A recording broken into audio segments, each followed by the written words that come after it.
네, 매일 아침 꼭 챙겨야 할 뉴스 딱 3개만 골라서 깊게 들여다봅니다. 뉴스 3개 시간인데요. 목요일에는 김수민 시사평론가와 함께하고요. 어서 오세요. 네, 반갑습니다. 자, 그리고 매일 함께하시는 분이죠. 박지훈 변호사 모셨습니다. 어서 오세요. 네, 안녕하세요. 네, 김종배의 시선집중은 유튜브로도 함께하실 수 있는데요. 유튜브에 들어오셔서 김종배의 시선집중을 검색하시면 됩니다.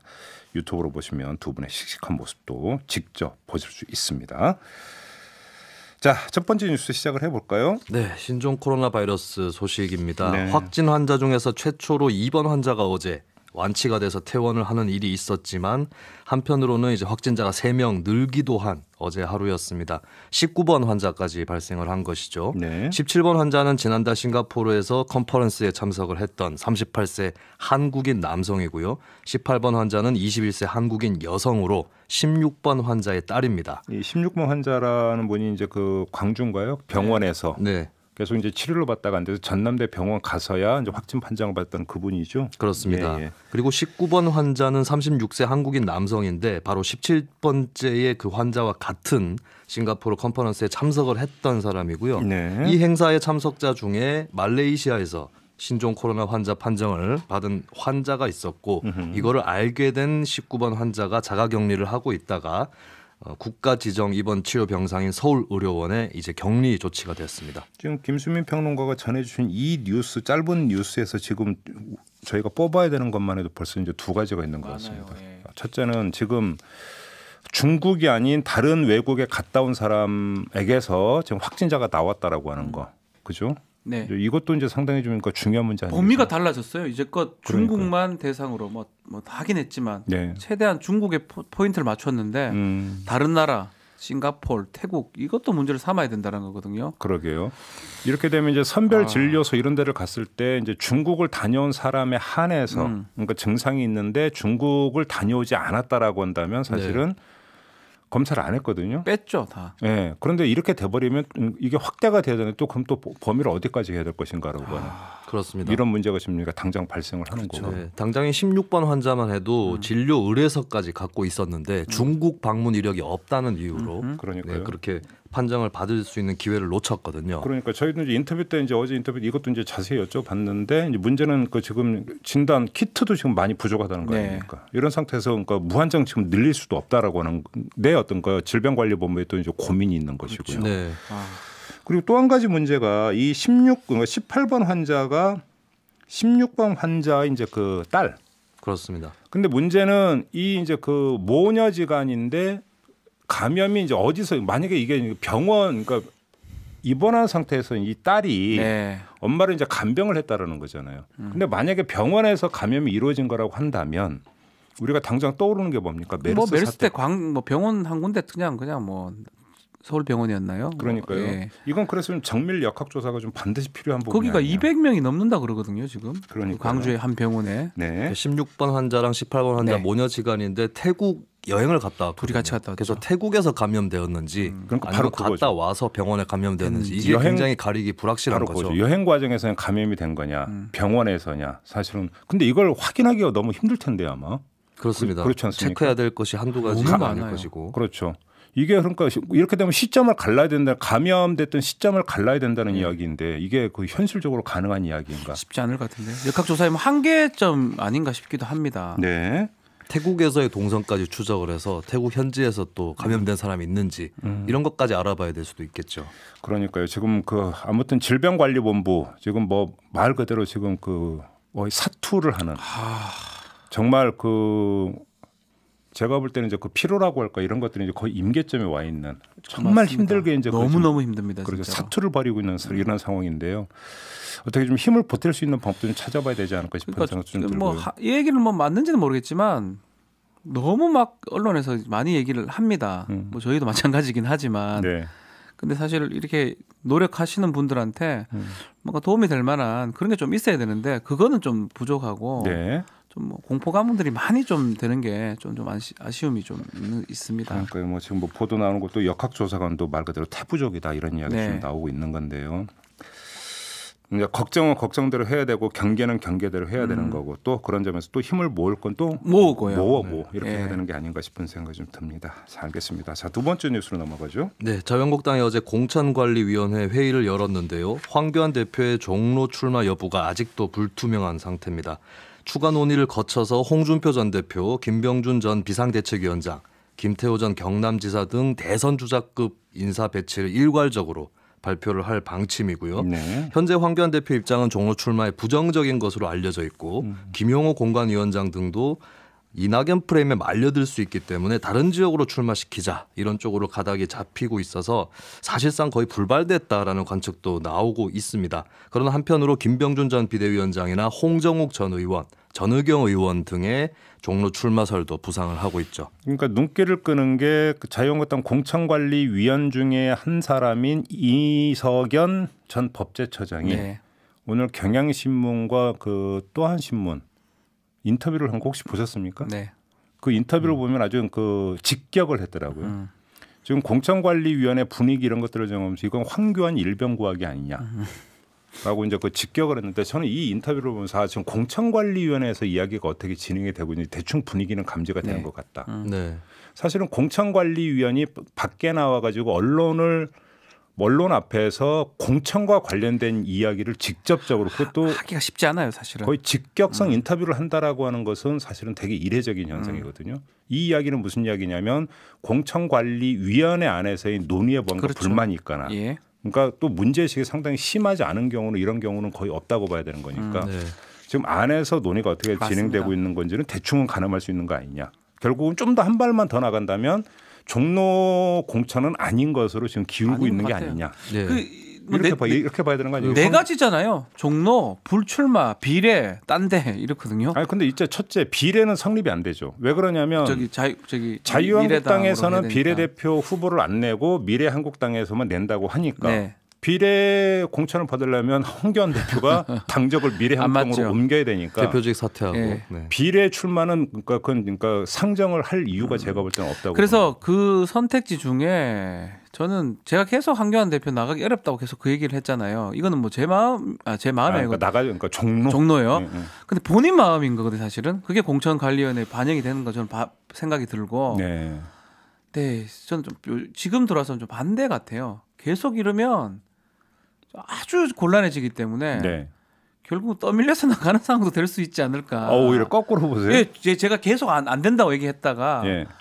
지금 전희경 의원 얘기하고 뭐 딴 사람 얘기 나오는데 그 사람들 나가 될 것도 아닌 것 같고 결국은 뭐 단정할 수 있는 성질의 문제는 아니고요. 지금 네. 상황상 뭐 네. 어떤 것 때문에 결국은 황교안 대표가 나가야 되는 상황으로 몰리지 않을까 생각이 좀 그 신문 보면서 좀 들더라고요. 그럼 우리 변호사님은 깜짝 반전이 있을 수도 그러니까 있다. 제가 처음부터 끝까지 안 간다고 얘기를 했는데 예. 오늘 제가 바꿨습니다. 왜냐하면 예. 그래 안 하면 방법이 없어요. 불출마 아니면 나가야 되는 건데 예. 딴 데를 나가겠습니까? 뭐 될 만한 흠지가 돼 있어. 그 말이 안 되는 말이고. 그러면 우리 네. 그 김수민 평론가는 어떻게 보세요? 저는 아마 이 얘기로 한번 나눈 적이 있었죠. 네. 전에 그때 제가 나가야 될 거다라고 말씀을 드렸는데 사실 이제 공천관리위원회도 굉장히 이례적인 게 이게 황 대표 스스로가 당에서 시키는 대로 하겠다면서도 내가 원치 않으면 안 되는 거 아니냐 이렇게 얘기를 했거든요. 누가 나가라 이게 말아라. 대표의 영이 서지 않는 발언이에요. 사실은 공천관리위원회 어느 정도 정권을 주고 시키시는 대로 하겠다라고 좀 밀어놨어야 되는데 본인이 나서서 적극적으로 나가지 않겠다고 민원을 넣고 네. 공관위가 그것을 반영한 듯한 그림이 나오고 있는데 네. 이거는 당내외적으로 굉장히 반발을 불러일으킬 수 있는 그런 그림이거든요. 그리고 총선까지도 시간이 많이 남아 있고 오히려 본인이 종로에 나가기 싫었다면은 네. 좀 다른 방법으로 연출을 했었어야 되는 게 아닌가. 그러면 김수민 네. 평론가도 하니까 그러면 최종적으로는 종로 출마를 좋았든 그러니까 어쩔 수 없어든 나갈 거다라고 전망을 하시는 겁니까? 예, 그렇습니다. 패가 없어요, 딴 거. 황교안 대표의 남아 있는 정치 인생을 돌아보더라도 다른 지역에 나가서 당선이 안 된다면 더 큰 타격을 뭐 다시는 회복할 수 없는 타격을 받을 것이고 된다 할지라도 이때 잔상이 남아 있을 거예요. 그때 총선 때 험지에 나가기 싫어서 굉장히 주저하던 그 모습이 남아 있고 네. 그리고 최악의 경우는 뭐냐면 당선된다 할지라도 만약에 지금 나오고 있는 얘기가 뭐 김병준 전 비대위원장 출마도 나오고 있는데 이런 인사들이 종로에 나가서 만에 하나 당선이 돼버린다면 그러면 자유한국당 내에 대권 레이스 판도가 바뀌게 되는 것이죠. 바뀌죠. 아무튼 그러니까 두 분이 그러면 공통분모는 떠밀려서라도 종로 출마를 할 것이다. 암만 생각해도 방법이 없어요. 방법이 뭐가 있으면. 알겠습니다. 그러면 제가 이렇게 여쭤볼게요. 불출마 카드는 어떻게 보세요?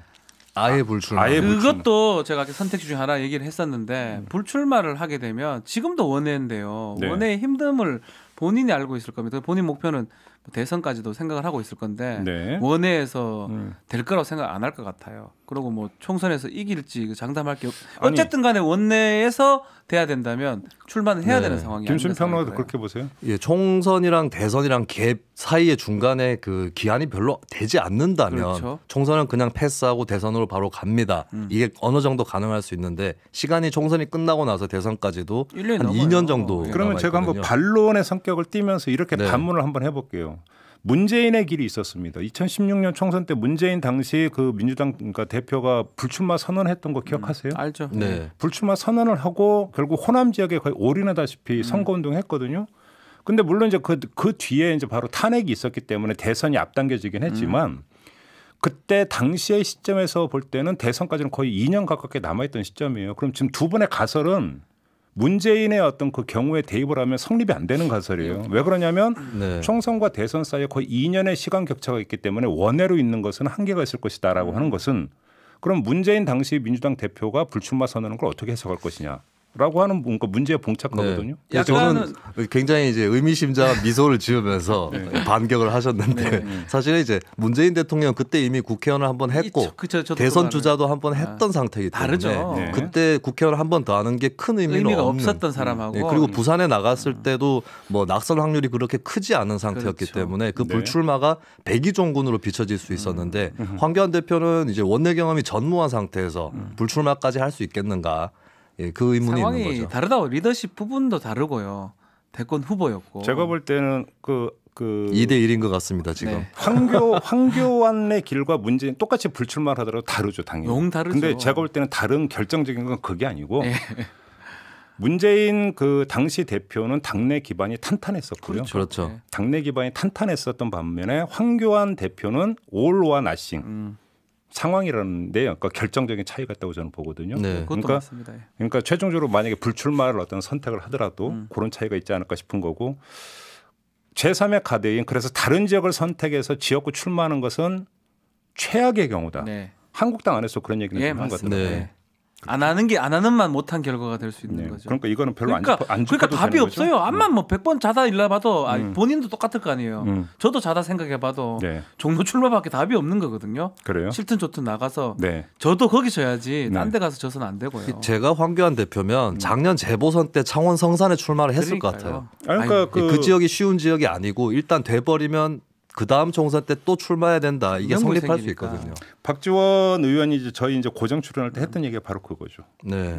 그때 갔었어야 된다. 그렇죠. 아 그렇습니까? 네, 알겠습니다. 자 이렇게 뭐 정리하고 뭐 며칠 안에 아마 뭐 그 결과가 나올 것 나온다 같은데요. 할 겁니다. 네, 좀 네. 있으면. 그리고 저희가 3부에서 김재원 자유한국당 정책위 의장과 인터뷰가 지금 준비되어 있습니다. 한번 물어봐 주십시오. 이때 또 좀 네. 자세히 한번 여쭤보도록 하겠고요. 자 마지막 뉴스로 넘어가죠. 네, 해외 정치 소식입니다. 미국 민주당 대선 후보 경선의 첫 순서죠. 아이오와 코커스가 진동 끝에 치러졌습니다. 이 코커스라고 하는 거는 프라이머리하고는 달리 당원 경선을 의미를 하는 건데요. 네. 아이오와 주의 99개 카운티 총 1,678개의 기초선거구에서 일제히 치러졌는데 개표에서 그만 기술적 문제 때문에 네. 항목별 수치 불일치로 발표가 20시간 넘게 지연이 됐습니다. 네. 중간 집계 결과 개표율 71% 상태에서 미국 인디애나주 사우스밴드라고 하는 소도시에서 시장을 지냈던 피트 부티지지가 1위를 달리고 있는 모습이고요. 네. 조 바이든 전 부통령은 4위로 추락해서 충격을 던져줬습니다. 네, 저희 또 그 항상 쓸데없는 거에 관심을 기울이는 저희 특성을 한 번만 더 살리면 네. 미국이 그 민주주의 선진국 맞습니까? 왜 그러냐면 지금 여기서도 개표가 하루가 지연이 됐잖아요. 저는 이거 보면서 옛날에 부시하고 엘고어가 붙은 대통령 선거 때 2000년 개표 논란 기억하십니까? 네. 그때 뭐 개표 방법 이런 걸 둘러싸고 대법원까지 갔던 거 맞습니다. 기억하세요? 대법원까지 갔어요. 뭐 이렇게 기본이 안 되는지 잘 모르겠어요. 아무튼. 그리고 미국은 선거인단 제도도 논란이 많이 있죠. 단합된 국가의 모습인가 각 주에다가 선거인단을 배정해서 간선을 한다는 것이. 보기 어려운. 네. 그래서 부티지지 후보만 해도 이 선거 제도를 직선제로 바꾸자라는 공약을 또 하고 있습니다. 근데 누구예요? 새로운 인물 아닙니까? 네, 굉장히 의외의 인물이 1위로 떠올랐는데 보통 이제 버니 샌더스, 엘리자베스 워런 그리고 조 바이든 이렇게 좀 3파전 국면으로 가고 있었거든요. 네. 예, 이 38세 저하고 나이가 동갑인데요. 예, 이렇게 소도시 시장이 되게 강조하네. 좀 허무하더라고요. 82년생인가요? 예, 그렇습니다. 바다 건너편에서 보면서 나는 뭐했나라는 생각도 한편으로 했습니다. 예, 비교할까? 네. 그리고 이 선거 제도가 좀 특이해서요. 15%를 얻지 못한 후보들 그 지지자들한테 누구를 지지할 건지 다시 물어봅니다. 예, 그 15% 미만 후보들의 2순위 투표를 많이 얻었다라는 게 부티지지의 승인이라고 볼 수가 있겠고요. 네. 부티지지의 특징은 이제 성소수자입니다. 그리고 동성혼을 한 남편을 두고 있는 남성이라고 볼 수가 있겠고요. 근데 정책적으로는 중도에 가깝다라는 게 중평이에요. 그러니까 국민건강보험 같은 경우도 이제 점진적으로 확대하자. 그리고 공립대학교의 수업료 폐지, 민주당 진보 좌파 쪽에서 많이 내놓는 공약에 대해서도 이거는 고소득층에 오히려 유리한 공약이다. 이렇게 얘기를 하고 있습니다. 알겠습니다. 근데 뭐 이게 딱 한 번만 가지고 바람이 불 것이다라고 지금 바로 단정하는 것은 좀 약간은 좀 조심을 해야 되는 부분이 의외로 민주당이 좀 소수적이 되기가 쉽지가 않은 것 그다음에 같아요. 특히나 미국 같은 경우는 본선이든 예선이든 결국은 그것과 돈, 모금액 그렇습니다. 이거에 따라서 또 이제 판도가 달라지는 경우가 상당히 많이 있거든요. 물량 공세를 퍼붓는 경우도 있기 때문에 요건 좀 더 한 중간 정도까지는 반환점을 돌아봐야 첫 그냥 의미 있는 그렇죠. 기사 같아요. 아이오와는 굉장히 작은 지역이기도 해서 그러니까요. 아무튼 그럼에도 불구하고 거의 모든 사람들의 예상을 깼다는 점에서 깜짝 놀랐습니다. 정말로 그러니까 이거 돌풍이라는 말은 쓰면 안 되고 아무튼 참으로 눈길을 끄는 이런 현상이었던 것만은 분명하고 근데 좀만 더 보자. 이렇게 이야기를 해야 될 것 같습니다. 자, 이렇게 마무리하고 뉴스 세계가 끝내겠습니다. 김수민 평론가, 박지훈 변호사 두 분과 함께했습니다. 고맙습니다. 감사합니다.